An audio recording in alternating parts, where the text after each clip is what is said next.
Vem cá, por um acaso, você tá sentindo que precisa muito melhorar um mau hábito e mudar de vida, mas por algum motivo se sente incapaz de conseguir mudar? Não sei quanto a você, mas eu já me peguei várias vezes nessa situação e sei o quanto isso pode ser doloroso e limitante. Saiba que existe uma coisa que, se você não fizer, vai te manter acorrentado ao passado e te impedir de conseguir fazer essa mudança. Vê só se isso já aconteceu com você. Geralmente, quando a gente quer mudar, a primeira coisa que a gente faz é colocar logo metas desafiadoras, ideais e começar a fazer por algum tempo. E do nada, quando a gente se pega, tá fazendo igual que tava fazendo antes e até pior. Levanta a mão aí se isso já aconteceu com você. Comigo já. O problema é que é difícil mudar quando nós estamos aprisionados a eventos do passado, num ciclo de culpa, vergonha e autopunição. Esses sentimentos afetam negativamente a autoestima, a autoconfiança, dificultando muito a motivação para levar adiante as mudanças essenciais na nossa vida. Por exemplo, se uma pessoa se sente culpada por comer demais, ela tende a se punir emocionalmente. Isso vai trazer dor a ela, acaba esgotando a sua força de vontade e leva a pessoa a buscar alívio emocional justamente onde? No prazer imediato que causou aquela culpa, que no caso é comer. Quem passa por isso com comida costuma fazer um jejum forçado durante o dia, mas à noite acaba comendo tudo que vem na geladeira escondido. Isso vira um ciclo vicioso que piora cada vez mais a obesidade. Por isso a gente diz que quem se pune fica livre para errar de novo. E isso não acontece só com a obesidade, hein? Estudos mostram que isso acontece em diversas situações, como em pessoas viciadas em álcool, pessoas que não conseguem sair de relacionamentos abusivos, que não conseguem sair da pobreza, ou mesmo que não conseguem se libertar de doenças como a depressão. E isso são só alguns exemplos de onde a gente vê esse mecanismo acontecendo. Tem muito mais. A boa notícia é que existe uma forma de resolver isso de uma vez por todas. E isso passa justamente pela capacidade de aprender a se auto-perdoar. E é justamente disso que eu vou falar nesse vídeo. Aqui eu vou explicar o que é auto-perdão, por que é importante se perdoar, vou te mostrar a origem de 90% dos sentimentos de culpa que a gente tem, vou citar alguns estudos científicos que provam que o auto-perdão é fundamental para a saúde mental e no final do vídeo vou te mostrar um passo a passo para te ajudar a perdoar a si mesmo e seguir adiante. Então já sabe, né? O conteúdo aqui é bom, então já vai soltando o like e fica até o final para não perder.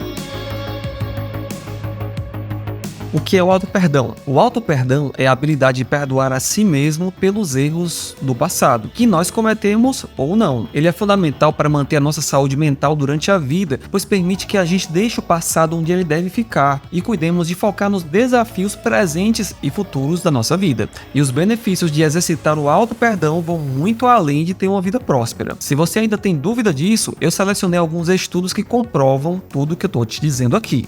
Em 2006, a Universidade da Califórnia realizou uma revisão de 45 estudos que investigaram a relação entre auto-perdão e a saúde mental. E os resultados mostraram que o auto-perdão está relacionado aos melhores níveis de saúde mental, com menores sintomas de depressão, ansiedade, estresse e raiva, além de aumentar a autoestima e a satisfação com a vida. Em 2019, um outro estudo revisou mais 18 pesquisas com um número de 6.500 participantes e chegou que há uma associação entre o auto-perdão com números menores de ideações suicidas e comportamentos autodestrutivos. Em 2022, mais um estudo analisando 39 mil participantes indicou a ligação entre o auto-perdão e a presença de maiores emoções positivas e melhor satisfação diante da vida. Deixei o link deles aqui na descrição. E aí, você precisa de mais alguma coisa para sair da zona de conforto e começar agora a aprender a se perdoar? Os estudos já falam por si.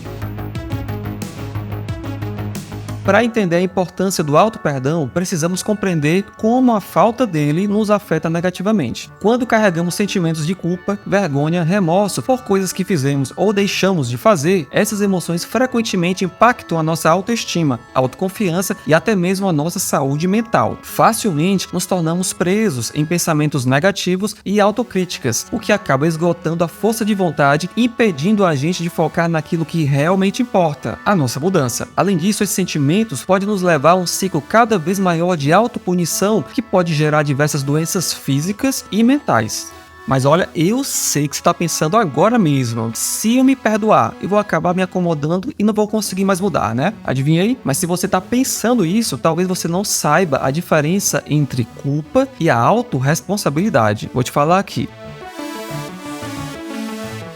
A culpa é uma emoção negativa que surge quando a pessoa se percebe como causadora de um erro relevante ou de um sério prejuízo a alguém. Geralmente é acompanhada de reações exageradas de tristeza, remorso, vergonha, raiva de si mesmo e autodesvalorização. Isso leva a pessoa a se punir ou de se autossabotar das mais diversas formas. Já com a autorresponsabilidade, nós assumimos a responsabilidade pelos nossos pensamentos, emoções e ações e principalmente pela consequência que eles geram. Dessa forma, a pessoa consegue tomar medidas para reparar os danos e evitar cometer os mesmos erros novamente. Enquanto que a culpa é uma emoção negativa baseada em crenças distorcidas sobre a própria capacidade ou intenção, levando a pessoa a ficar paralisada e presa ao passado, a autorresponsabilidade é uma atitude positiva que permite a pessoa assumir o controle e ser capaz de agir para lidar com as adversidades. Daí você já deve ter percebido que a culpa que você sente para se punir e com isso tentar mudar, na verdade faz o oposto, tende a te deixar cada vez mais paralisado e preso ao passado sem conseguir mudar. Vou dar um exemplo de como isso é capaz de estragar a vida de qualquer pessoa. Uma criança cresce com pais que traem a si mesmos, se agridem, bebem e não dão afeto a ela e acabam se separando. É normal esta criança ter um movimento inconsciente de se sentir culpada pelas brigas e pela separação dos pais. Parece um absurdo, mas é uma defesa bem conhecida. Se você quer que eu explique por que isso acontece, comenta aqui embaixo. É muito comum que essa pessoa na fase adulta não sinta conexão emocional com aquele parceiro que vai fazer ela feliz e acaba fazendo justamente o oposto, se apaixona por aquela pessoa que trai, bebe, é violenta e não dá a atenção que ela precisa. E assim acaba tendo relacionamentos que não fazem bem a ela. Para que ela consiga ter um relacionamento saudável na sua vida afetiva, ela precisa primeiro olhar para o passado, reconhecer a relação de culpa e ódio com a família, perceber do que ela tem culpa e do que ela não tem. Daí toda aquela raiva acumulada vai eclodir, ela vai trabalhar aquela raiva para conseguir se perdoar e finalmente conseguir perdoar os seus pais de verdade. E se você acha que não precisa perdoar os seus pais, mas explode com eles por qualquer bobagem, é sinal de que você tem sim muita coisa a perdoar e isso está sabotando a sua vida.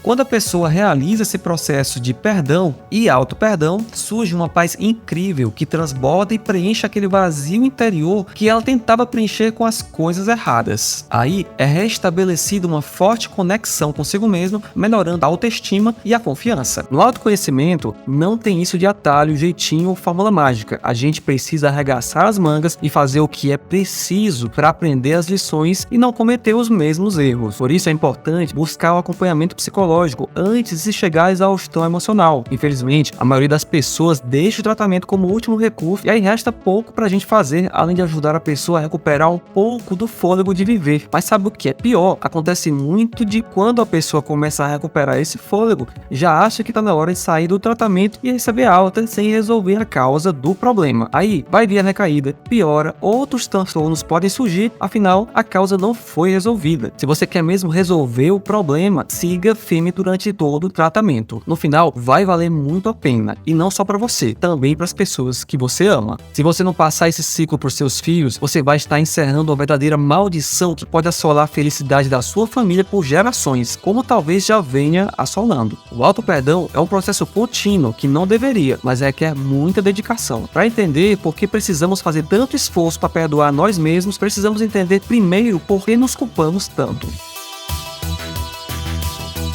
Mas afinal, por que a gente se culpa tanto? Já se perguntou isso? Se você é daqueles que acha que estamos vivendo a geração do mimimi, que culpa os pais por tudo, pode parar. Pode parar. Aqui não é mimimi, aqui a gente é raiz. A gente vai na causa do problema e resolve. Comenta aí, hashtag aqui é raiz. Quem faz isso de chamar de mimimi ainda tende a ver os pais como heróis ou vilões colossais e tem muito medo de confrontar as mágoas e a raiva acumulada que tem deles. É porque assim, se você parar pra pensar, um adulto na frente de uma criança pequena parece mesmo um gigante. E mesmo quando a gente cresce, a nossa memória emocional, os pais ainda tendem a ser gigantes. Só que isso não é real. Então aqui a gente não é mimimi, aqui a gente é raiz e a gente vai na causa, e a causa é na infância. De acordo com o livro Self-Forgiveness, tem tradução para o português, o premiado psicólogo Everett Wharton Jr. explica que a origem da nossa culpa está relacionada à forma como fomos educados e socializados desde a infância. Olha aí, né? Muitas vezes somos ensinados a seguir padrões adultos de comportamentos incompatíveis com o nosso desenvolvimento cerebral na fase da infância, para atender às expectativas sociais e familiares que colocam na gente. Sabe qual é o problema de um adulto educar uma criança como se fosse um outro adulto? O adulto consegue perceber as consequências das próprias ações. Ao menos deveria, né? Olha só, presta atenção. Mas o cérebro da criança não consegue fazer isso claramente antes dos 6 anos de idade. A criança tem uma série de limitações cognitivas. Por isso, quando o adulto pune uma criança de 2, 3 anos de idade por causa de um comportamento inadequado, a criança vai achar que ela é